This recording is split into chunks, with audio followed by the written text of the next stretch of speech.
तुझं आयुष्य कोणी बिघडलं नाही, तुझं माइंड बिघडलं आहे. तू थकलास कामामुळे नाही, तू थकलास विचारांमुळे.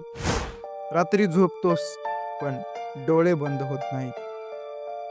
ओव्हर थिंकिंग हा सायलेंट किलर आहे. आर्यन हुशार होता, ड्रीम्स होते, टॅलेंट होता, पण ॲक्शन नव्हता. कारण तो विचार जास्त करायचा, इतका जास्त की विचार त्याला कन्झ्युम करायचे. रात्री तो बेडवर पडायचा. जर हे चुकलं तर लोक काय म्हणतील, मी तयार आहे का? आणि मग एक सेंटेन्स, उद्या करू.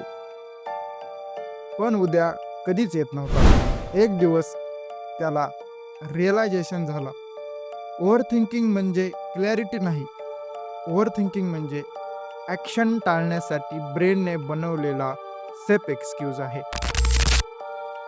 त्या दिवशी त्याने रूल केला, 10 मिनटं शांत बसायचं, फोन नाही, म्युझिक नाही. पहिल्या 2 मिनिटात कन्फ्युजन, 3 ते 4 मिनिटात गिल्ट, 5 ते 6 मिनिटात फिअर. पण 10 मिनिटांनी त्याला स्वतःचा आवाज ऐकू आला. दुसऱ्या दिवशी त्याने 20 मिनिट ॲक्शन घेतला. परफेक्ट नाही, प्लॅन नाही, स्मॉल. पण त्या 20 मिनिटांनी त्याला जे दिलं ते 2 वर्षाच्या विचारांनी दिलं नव्हतं. Confidence, comprehension trap. तो इतरांचा रिझल्ट बघत होता, पण प्रोसेस नाही. फोकस म्हणजे पॉवर. जेव्हा तो एका गोष्टीवर फोकस करायला लागला, तेव्हा माइंड शांत व्हायला लागलं. स्मॉल विंग्स, डेली एक छोटं wing. Gym only 10 pushups, study only 5 pages, YouTube only 1 script. ब्रेनला एक प्रूफ मिळाला, मी करतोय.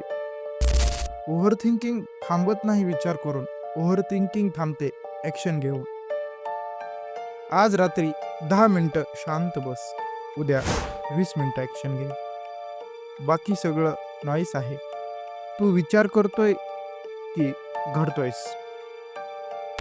अशाच इंटरेस्टिंग स्टोऱ्या पाहिजे असतील तर लाईक कर, कमेंट कर, शेअर कर आणि आत्ता सबस्क्राईब कर.